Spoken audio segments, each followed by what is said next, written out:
उत्तर प्रदेश के मुख्यमंत्री श्रीमान योगी आदित्यनाथ जी, मंच पर विराजमान यूपी सरकार के अन्य मंत्रीगण,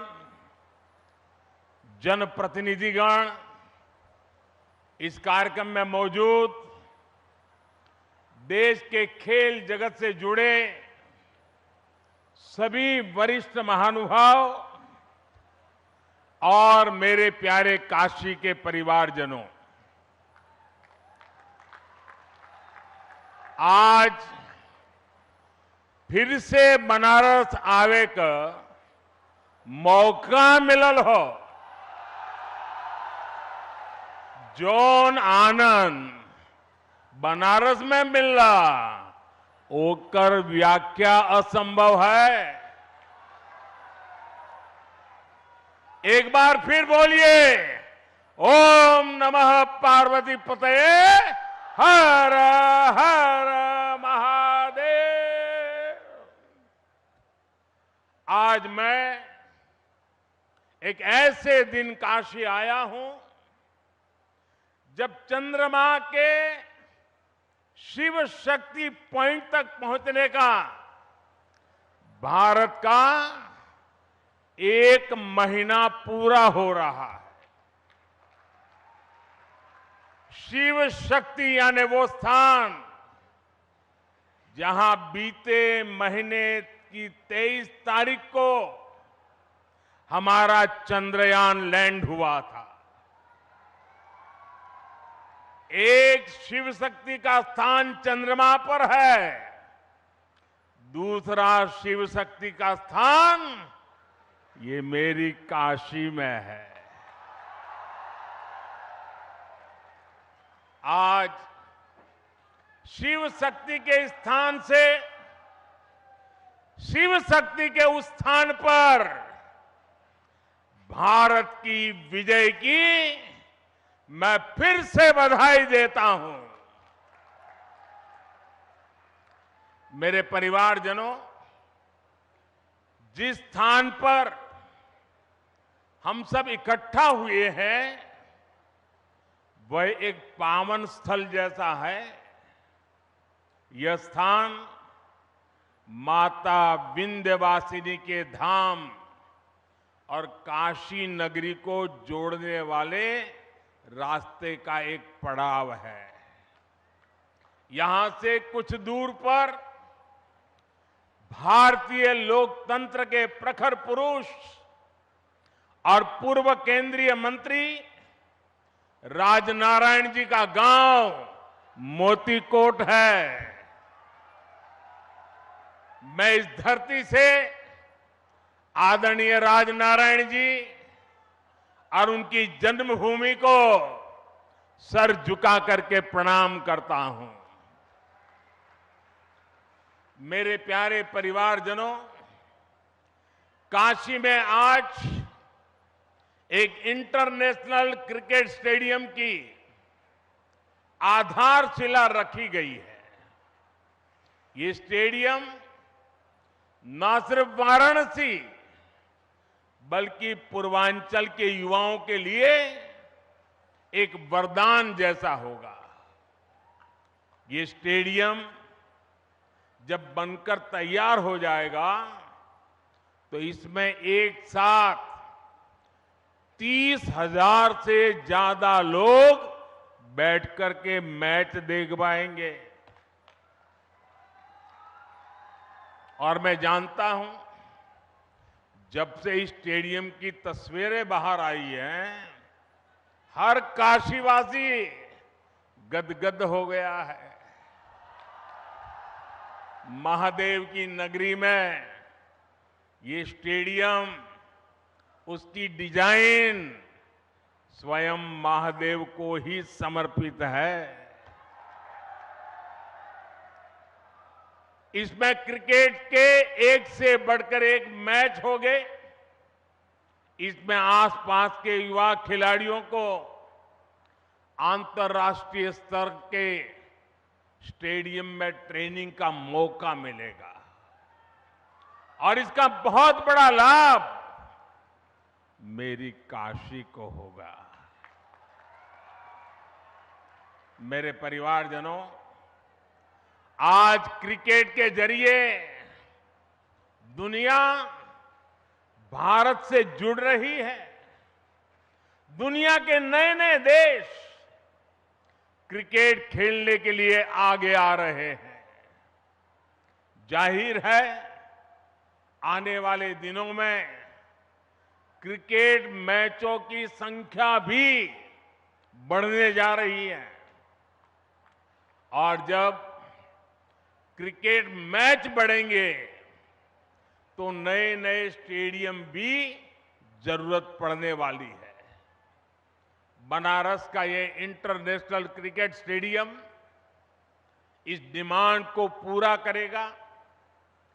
पूरे पूर्वांचल का चमकता हुआ ये सितारा बनने वाला है। यूपी का ये पहला स्टेडियम होगा जिसके निर्माण में बीसीसीआई का भी बहुत सहयोग होगा।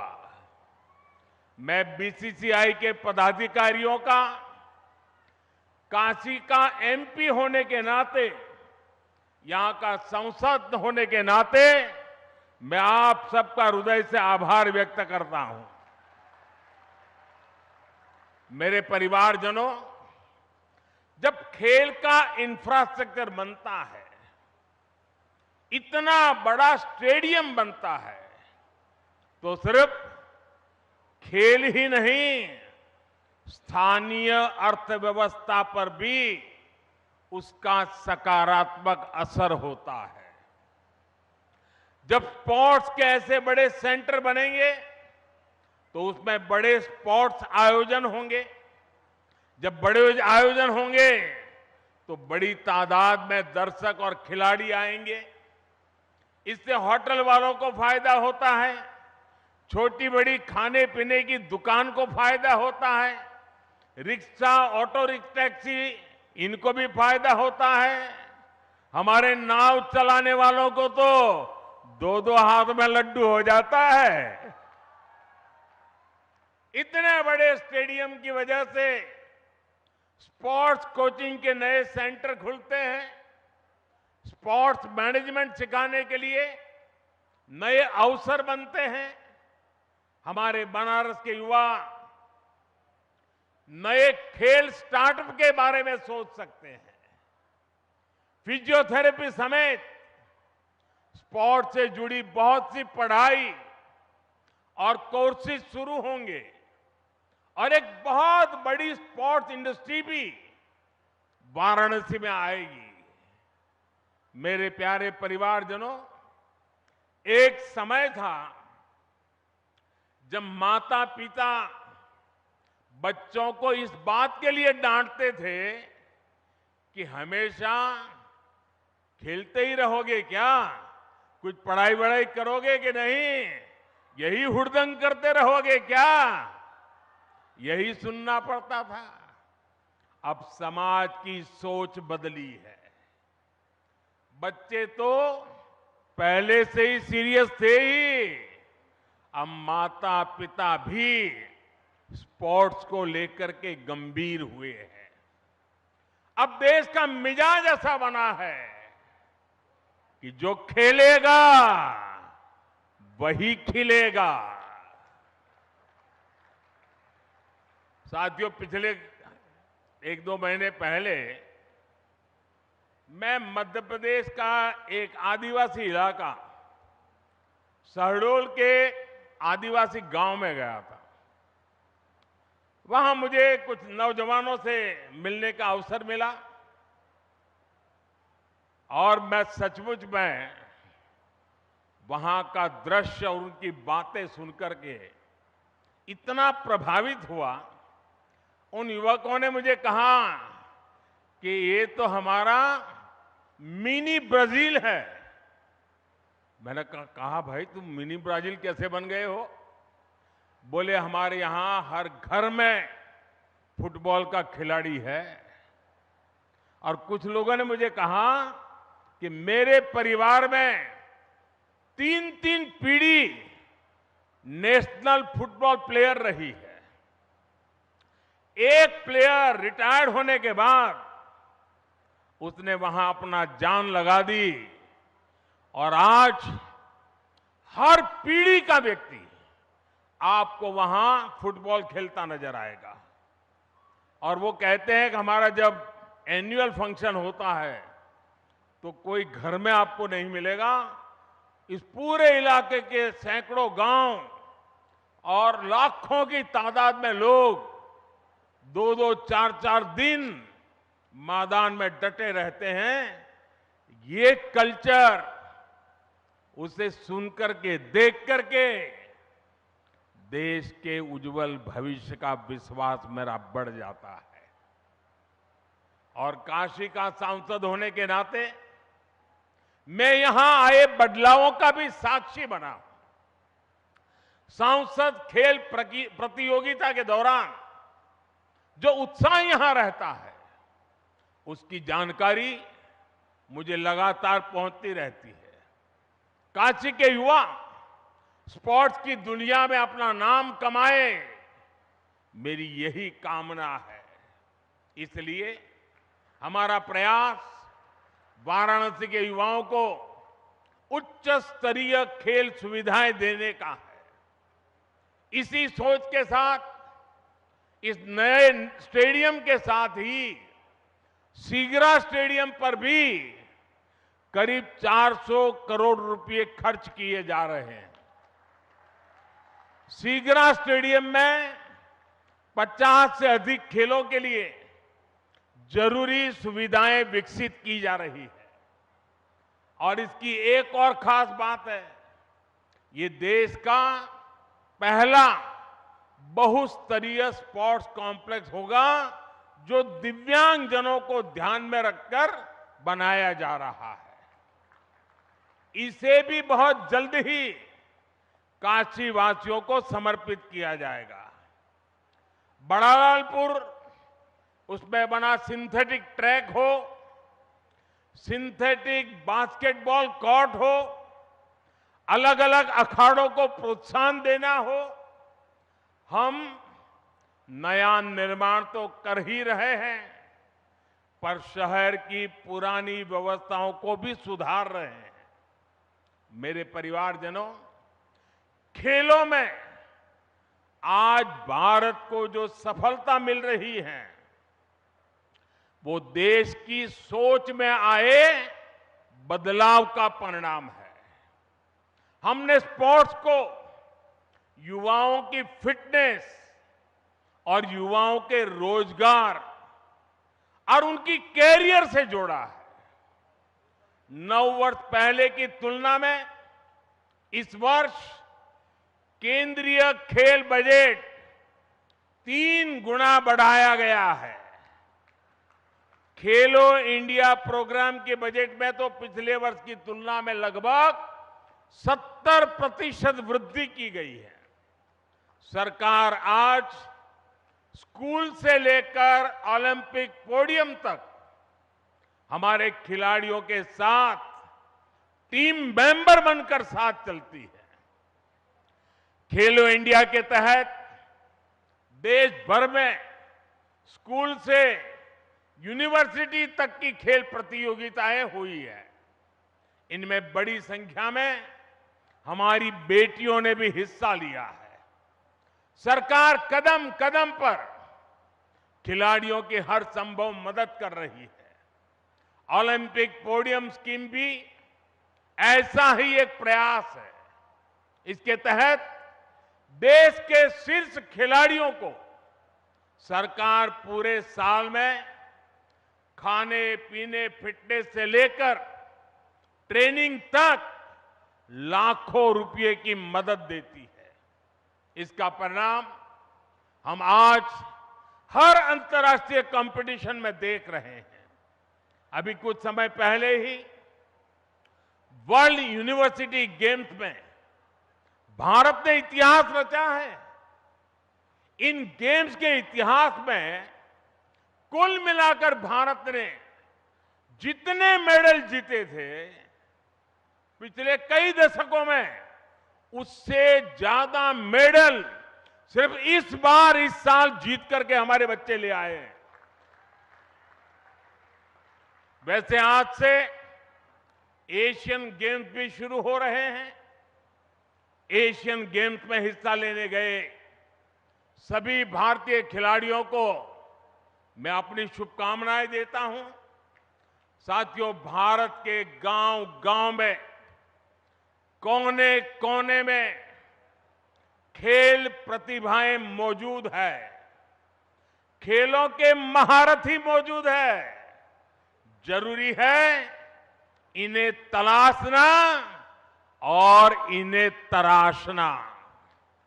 आज छोटे से छोटे गांवों से निकले युवा पूरे देश की शान बने हुए हैं। ये उदाहरण बताते हैं कि हमारे छोटे शहरों के खिलाड़ियों में कितना टैलेंट है, कितनी प्रतिभा है। हमें इस टैलेंट को ज्यादा से ज्यादा अवसर देने हैं। इसलिए खेलो इंडिया अभियान से आज बहुत कम उम्र में ही देश के कोने-कोने में टैलेंट की पहचान की जा रही है। खिलाड़ियों की पहचान करके उन्हें इंटरनेशनल लेवल का एथलीट बनाने के लिए सरकार हर कदम उठा रही है। आज इस कार्यक्रम में बहुत से दिग्गज खिलाड़ी हमारे बीच विशेष तौर पर पधारे हैं। स्पोर्ट्स की दुनिया में उन्होंने देश का नाम रोशन किया है।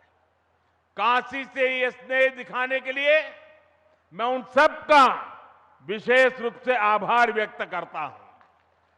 मेरे परिवारजनों, आज खिलाड़ियों को आगे बढ़ाने के लिए अच्छे कोच और अच्छे कोचिंग का होना उतना ही जरूरी है। यहां जो दिग्गज खिलाड़ी मौजूद है वो इसकी अहमियत जताते हैं और इसको जानते हैं। इसलिए आज सरकार खिलाड़ियों के लिए अच्छी कोचिंग की व्यवस्था भी कर रही है। जो खिलाड़ी बड़ी प्रतियोगिताओं में खेल कर आते हैं, जिन्हें राष्ट्रीय अंतर्राष्ट्रीय अनुभव है, उन्हें बतौर कोच काम करने के लिए प्रोत्साहित किया जा रहा है। देश में बीते कुछ वर्षों में युवाओं को अलग अलग खेलों से जोड़ा गया है। साथियों, सरकार गांव-गांव में जो आधुनिक खेल के इंफ्रास्ट्रक्चर का निर्माण कर रही है, उससे गांव के छोटे कस्बों के खिलाड़ियों को भी नए मौके मिलेंगे। पहले बेहतर स्टेडियम सिर्फ दिल्ली, मुंबई, कोलकाता, चेन्नई ऐसे बड़े शहरों में ही उपलब्ध थे। अब देश के हर कोने में, देश के दूर सुदूर इलाकों में भी खिलाड़ियों को ये सुविधाएं देने की कोशिश हो रही है। मुझे खुशी है कि खेलो इंडिया प्रोग्राम के तहत जो स्पोर्ट्स इंफ्रास्ट्रक्चर बनाया जा रहा है, उसका बहुत अधिक लाभ हमारी बेटियों को हो रहा है। अब बेटियों को खेलने के लिए, ट्रेनिंग के लिए घर से ज्यादा दूर जाने की मजबूरी कम हो रही है। साथियों, नई नेशनल एजुकेशन पॉलिसी में खेल को उसी कैटेगरी में रखा गया है जैसे साइंस, कॉमर्स या दूसरी पढ़ाई हो। पहले खेल को सिर्फ एक एक्स्ट्रा एक्टिविटी माना जाता था, लेकिन अब ऐसा नहीं है। अब स्पोर्ट्स को स्कूलों में बाकायदा एक विषय की तरह पढ़ाए जाना तय हुआ है। ये हमारी सरकार है जिसने देश की पहली नेशनल स्पोर्ट्स यूनिवर्सिटी मणिपुर में स्थापित की है। यूपी में भी स्पोर्ट्स फैसिलिटी पर हजारों करोड़ रुपए खर्च किए जा रहे हैं। गोरखपुर के स्पोर्ट्स कॉलेज के विस्तार से लेकर मेरठ में मेजर ध्यानचंद खेल यूनिवर्सिटी बनाने तक हमारे खिलाड़ियों के लिए नए स्पोर्ट्स सेंटर बनाए जा रहे हैं। साथियों, देश के विकास के लिए खेल सुविधाओं का विस्तार बहुत आवश्यक है। ये न सिर्फ खेलों के लिए बल्कि देश की साख के लिहाज से भी महत्वपूर्ण है। हम में से कई लोग दुनिया के कई शहरों को सिर्फ इसलिए जानते हैं क्योंकि वहां पर बड़े अंतर्राष्ट्रीय खेलों का आयोजन हुआ। हमें भारत में भी ऐसे सेंटर बनाने होंगे जहां ऐसे अंतर्राष्ट्रीय खेल आयोजन किए जा सके। यह स्टेडियम जिसकी आधारशिला आज रखी गई है, खेलों के प्रति हमारे इसी संकल्प का साक्षी बनेगा। ये स्टेडियम बस ईंट और कंक्रीट से बना हुआ एक मैदान नहीं होगा, बल्कि ये भविष्य के भारत का एक भव्य प्रतीक बनेगा। मैं खुद को भाग्यशाली मानता हूं कि हर विकास कार्य के लिए मेरी काशी अपना आशीर्वाद लिए मेरे साथ खड़ी रहती है। आप लोगों के बिना काशी में कोई भी कार्य सिद्ध नहीं हो सकता है। आपके आशीर्वाद से हम काशी के कायाकल्प के लिए इसी तरह विकास के नए अध्याय लिखते रहेंगे। एक बार फिर काशी के लोगों को, पूरे पूर्वांचल को क्रिकेट स्टेडियम के शिलान्यास की मैं बहुत बहुत बधाई देता हूं।